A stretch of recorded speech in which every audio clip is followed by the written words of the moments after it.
He didn't run. After he killed all four of them, a father, a mother, and their two small children, he didn't climb out the window and disappear into the night. He stayed. He sat down in their house. He opened their refrigerator. He ate their food. He used their computer. He wrapped a cut on his own hand with a bandage from their bathroom. He left behind his fingerprints, his DNA, his clothes, his shoes, the sweat inside his hat. Investigators would later call it one of the most evidence-rich crime scenes in modern history. And after 25 years, they still don't know his name. So who was he? And why did a killer who left everything behind still walk away free? Stay with me, because the more evidence they found, the stranger this case became. And the trail he left behind may be the very reason no one has ever caught him. To understand how a man could do that and vanish, you have to start with the night itself. December 30th, 2000, Tokyo. A quiet residential neighborhood in the Setagaya ward. It's the end of the year. Families are preparing for the New Year holiday, the biggest holiday in Japan. In one house lived the Miyazawa family. Mikio, the father. Yasuko, the mother. Their daughter Nina, who was 8. And their son Rei, who was 6. They lived in a 2-story home that was scheduled to be demolished. The whole block was. A park was being expanded, and most of the neighbors had already moved out. The Miyazawas were among the last families still living there. Right next door lived Yasuko's mother and sister, just a few steps away. That closeness is important. Remember it. On the night of December 30th, the family was home. And sometime in the dark hours, a man came into their house. Investigators believe he entered through an upstairs bathroom window on the 2nd floor. He climbed up, slipped through, and dropped inside. And here's the first strange detail. He didn't break in quietly and leave quietly. What happened next was violent, personal, and slow. Mikio, the father, was attacked first at the bottom of the stairs. The killer used a kitchen knife, one taken from the family's own kitchen. The father fought. There was a struggle, and during that struggle, the killer cut his own hand. His blood mixed with theirs. That single mistake would leave his DNA all over the house. Then the killer went upstairs. Yasuko, the mother, and the 2 children were up there. What happened to them was brutal. All 4 members of the family were dead before the night was over, the parents and both young children. And this is where the case stops making sense. Because a normal intruder runs.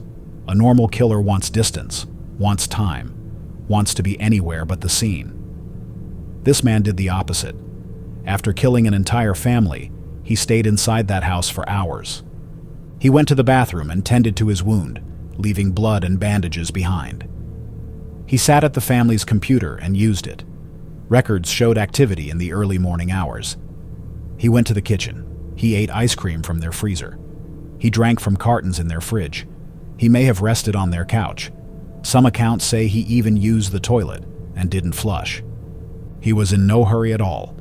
Now think about who was sleeping just next door. Yasuko's mother and sister were only meters away. And here's the eerie part.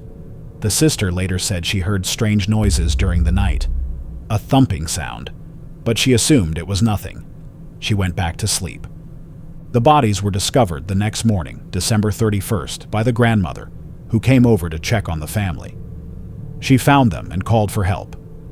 Police arrived on the last day of the year 2000 to a scene that should have been easy to solve.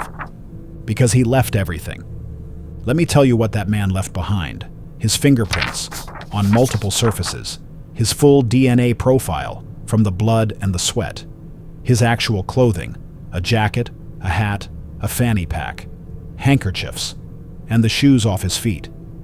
He left the crime scene wearing a different pair, which means he took shoes from the house or simply walked out into the cold in something else. The clothes alone told a story. The jacket was a brand sold in limited quantities. The hat had his sweat and hair inside it. Investigators recovered material under the family's fingernails. They had the murder weapon. They had a timeline. They had more physical evidence than almost any homicide detective ever gets. And still, nothing. This is the Setagaya family murder, one of Japan's most infamous unsolved cases, and the profile of the man behind it only makes it stranger. So who was he? Here's where it gets unsettling. He wasn't an average Japanese burglar. The sand in his fanny pack? Analyzed, and it reportedly matched material from the western United States near an American military base. His jacket was sold in limited numbers abroad, and his DNA carried something stranger still. Markers pointing to mixed ancestry. A maternal line possibly traced to southern Europe. Other markers pointing toward Asia. A young man, slim, late teens, maybe 20s. Someone who had traveled far. Someone who left a mountain of clues, then vanished so completely that a quarter of a century of investigation, one of the largest in Japanese history, has produced no name. Tens of thousands of investigators have worked this case. They chased leads across continents. They ran the DNA against database after database. They re-examined the evidence with newer technology as the years passed. The reward offered for information climbed into the millions of yen. And here is the question that keeps this case alive in people's minds. Why did he stay? Every theory tries to answer it. Was he injured too badly to leave right away? Was he in some kind of shock, or a drugged state, or a dissociated one? Did he know the family? Was this personal? And the hours inside were something darker than a burglary gone wrong?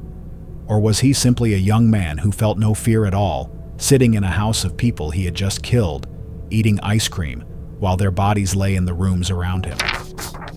Nobody knows. The case has never been closed. Japanese police still maintain it. Every year, around the anniversary, they release renewed appeals, hoping someone recognizes the clothing, the DNA description, the strange details of that night. The house itself stood for years as a preserved crime scene before it was finally taken down. And somewhere out there, if he's still alive, is a man in his 40s or 50s now. A man who walked into a family's home at the end of the year 2000, took 4 lives, and then made himself comfortable in the ruins of what he'd done. He left us his blood. His face is in his DNA. His clothes hung in an evidence locker for 25 years. We know almost everything about him, except who he is. If cases like this one stay with you, the ones that were never solved, the ones still waiting for an answer, then stay with this channel. There are more forgotten crimes and more open questions than most people ever hear about, and the next one might be the one that finally gets solved. Subscribe, and let's keep looking together.